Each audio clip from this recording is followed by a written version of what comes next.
ৰাইজ আজি মজা লওক ভাপা আইলিছৰ।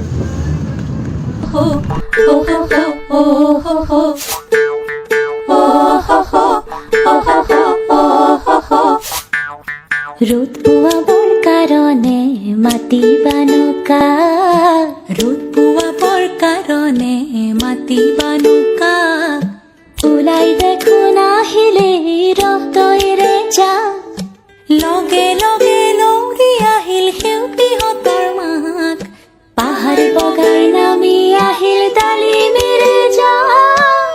শুৱনি কৈ অসমীৰে একতাৰে সূতাবোৰে মুহুৰাতে